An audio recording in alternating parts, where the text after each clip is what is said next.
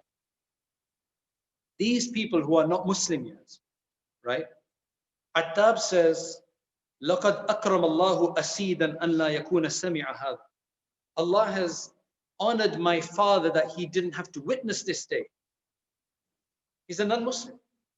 He's saying, Allah has honored my father that he's allowed him to die before he sees a slave, a black slave, climbing up on the Kaaba and giving the adhan. What is happening to the world? You can see the inherent, deep-rooted racism. They would have been probably fine if if one of the other Muslims had given it. That wouldn't have been so bad. It's not about that the Muslims are doing this. It's about the fact that Bilal radiallahu anhu is doing this. And the Prophet ﷺ did exactly that. Right? Puts Bilal radiallahu anhu up there. So he's saying that honored my father so that he didn't have to listen to it. Harith says, you know, if I thought this was the truth, then I would have followed it. So he doesn't say something, you know, he doesn't want to make a bad judgment. Now Abu Sufyan, he was an enemy, but he's always been careful, I think. That's why he got Islam afterwards. He says, Ama wallahi la aqulu shayn. He says, I'm not going to say anything. Because law takallamtu la akhbarat anni hadhihi al-hasba. This is some, you know, I would love to look at the mind of Abu Sufyan, to be honest. Because he's got like this inherent belief, but he's not letting it, he did let it come out afterwards. And there's other instances from early on, which we don't have to, he says that I'm not going to say anything, I'm not going to make any comment, because he says, if I do make a comment, even these stones, these pebbles will inform against me. He knew miracles happened with the Prophet ﷺ. Then finally, the Prophet ﷺ came out and he said to them, I know exactly what you guys said. And then he mentioned to them what they had said. And Harith and Attab, they ended up saying, Nashhadu annaka Rasulullah. We bear witness that you must be the messenger of Allah. There is no way that you could have known what we said. Because remember, there were no eavesdropping devices in those days. They're okay, you've tapped us, you know, somehow, somewhere we've got a tap on us. No. There's no way you could have known. Now, had you figured that out, that's it.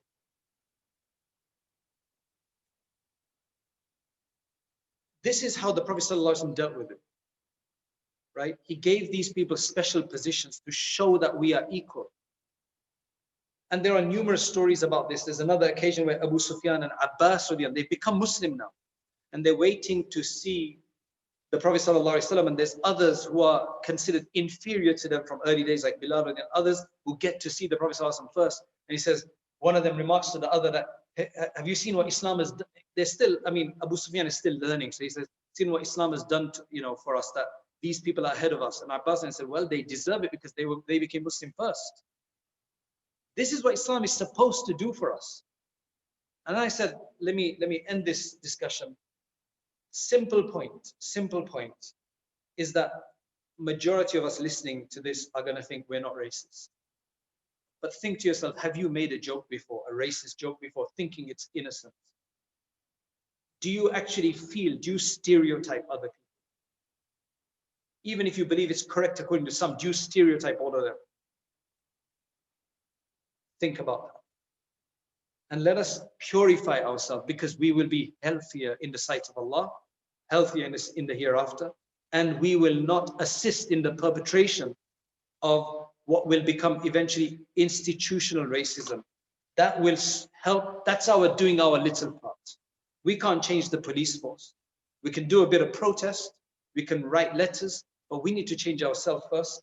We ask Allah subhanahu wa ta'ala to change us, really focus on Surah Al-Hujurat in the 26th juz, and ponder over the fact that Allah subhanahu wa ta'ala then said, Allah subhanahu wa ta'ala then says at the end of it, after he said, لِتَعَارَفُوا, Inna akramakum indallahi atqakum. That the most noble among you in the sight of Allah is the one who's going to have the greatest level of God-fearingness of taqwa. So may Allah subhanahu wa ta'ala allow us to attain true God-fearingness, to respect people. And for that, the one thing I've noticed, especially with converts, black converts, white converts, converts from other places, is when they come into our masjids, they feel they're not welcome. There's a hadith of the Prophet ﷺ which says that if there are if there are three people, two of them should not whisper to one another because it will aggravate the third person. He thinks that they're talking about him. Now, while we may not whisper, me and somebody might speak in Urdu or Arabic, and the person can't understand. That would be the same thing. We may speak in Tamil. We may speak in,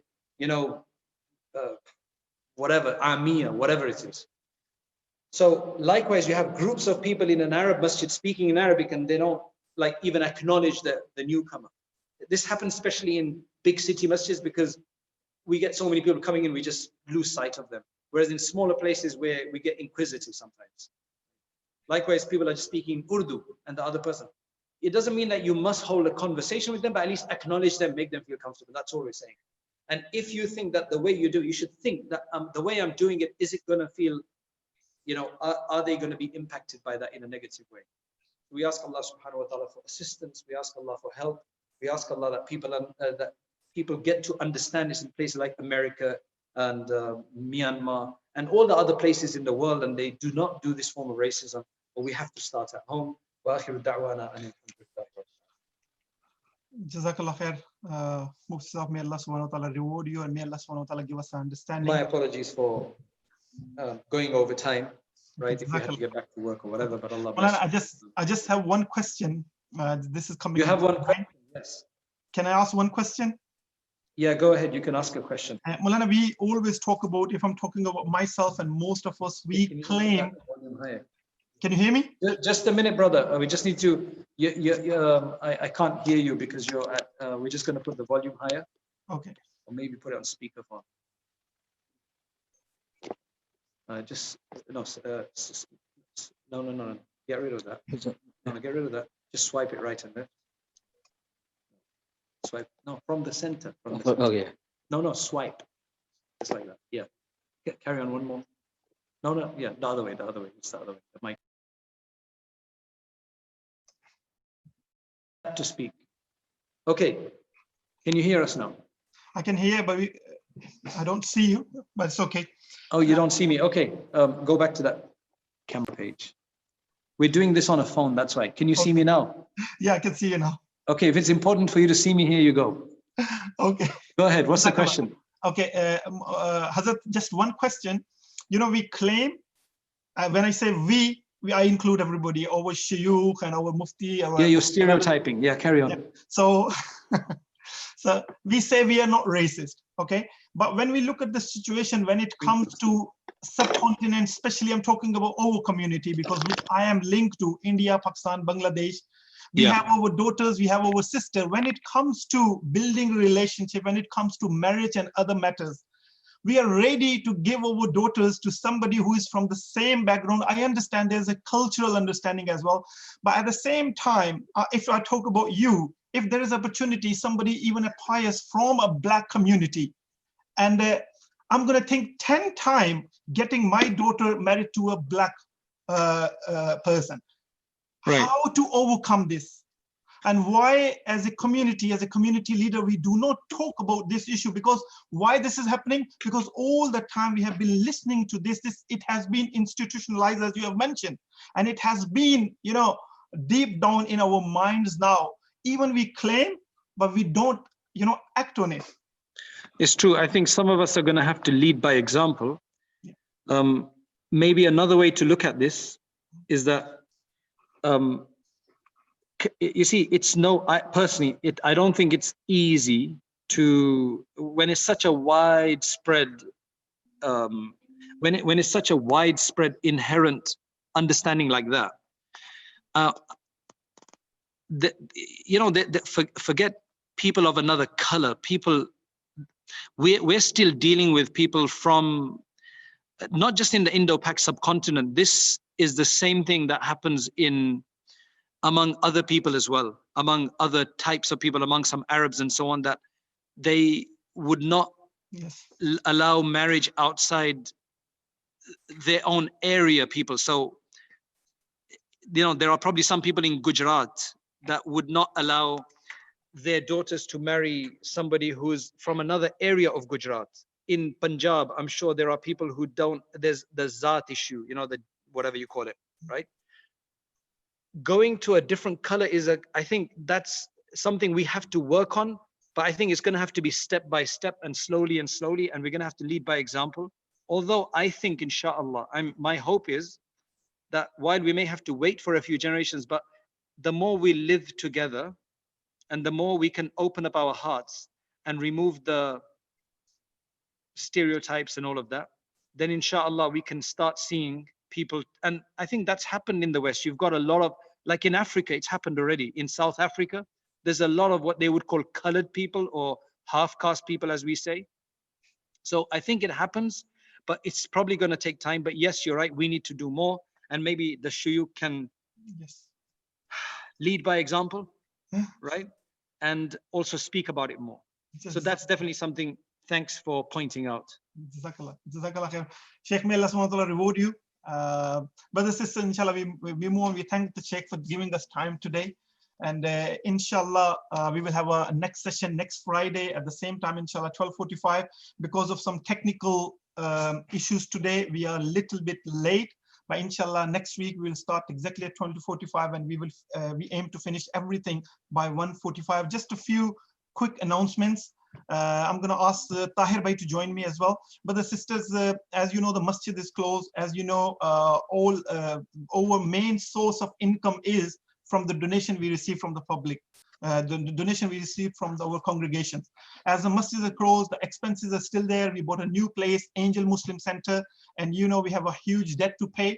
And we are requesting our community, like you used to pay on Fridays, we are requesting you that exactly the same thing. Whatever you used to give to the masjid on Fridays, carry on giving this, whatever you can afford. We say every Friday, minimum try to give £10. I'm just going to share my screen with you, inshallah. You can see there are some options available, how you can donate. You can see my screen now.